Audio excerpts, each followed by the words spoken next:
नमस्कार, जोहार। लाइव दैनिक में आप सभी दर्शकों का बहुत बहुत स्वागत है। झारखंड विधानसभा चुनाव के पहले चरण का चुनाव 13 तारीख को है, लेकिन उसके 24 घंटे पहले जहां ईडी ने बांग्लादेशी घुसपैठ के मामले में छापेमारी की है, उसको लेकर जबरदस्त सियासत चल रही है। टाइमिंग पर सवाल उठ रहे हैं, पूछा जा रहा है कि आखिर चुनाव के वक्त ही क्यों याद आती है ईडी को कोई गड़बड़ियां।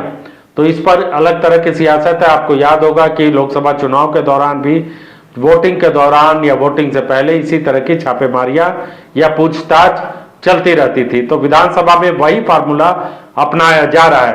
इस फार्मूले का क्या नतीजा होगा यह तो वक्त बताएगा, लेकिन हेमंत सोरेन ने जो जवाबी हमला किया है उसमें राजा पीटर और देश के गृह मंत्री बीजेपी के वरिष्ठ नेता अमित शाह की एक तस्वीर साझा की है सोशल मीडिया एक्स पर और कहा है कि देश के गृह मंत्री एक ऐसे व्यक्ति के समर्थन में सभा कर रहे हैं जो व्यक्ति पूर्व मंत्री शहीद रमेश सिंह मुंडा के हत्या का आरोपी है, वर्षों जेल में रहा। एनआईए ने उस प्रत्याशी को हत्यारा मान चार्जशीट दायर किया है।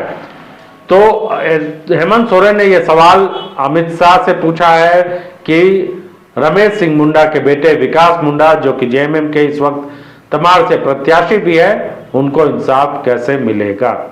तो यह तस्वीर आने वाले दिनों में तमाड़ में और आसपास के इलाकों में रमेश सिंह मुंडा के समर्थकों, उनके विकास मुंडा के समर्थकों के बीच क्या संदेश लेकर जाएगी, ये बताने के लिए उसका नतीजा का इंतजार करना पड़ेगा। लेकिन अमित शाह ने वाकई में जिस कैंडिडेट के लिए प्रचार किया उसके खिलाफ एनआईए जांच कर चुकी है, कर रही है, चार्जशीट दायर कर चुकी है, मामला कोर्ट में चल रहा है। रमेश सिंह मुंडा झारखंड के एक बड़े नेता माने जाते थे। 2008 में उनकी हत्या कर दी गई थी, नक्सलियों ने कर दी थी, और बताया जाता है कि इसके पीछे राजा पीटर कहाँ था और राजा पीटर पर 5 करोड़ रुपए फिरौती देने सुपारी देने का आरोप भी लगा था, जिसकी जांच एनआईए कर रही है। और एनआईए ने अपनी चार्जशीट में इन बातों का जिक्र भी किया है कि राजा पीटर ने 5 करोड़ रुपए जो है वो कुंदन पाहन, जो एक कुख्यात नक्सली है, फिलहाल पुलिस की गिरफ्त में है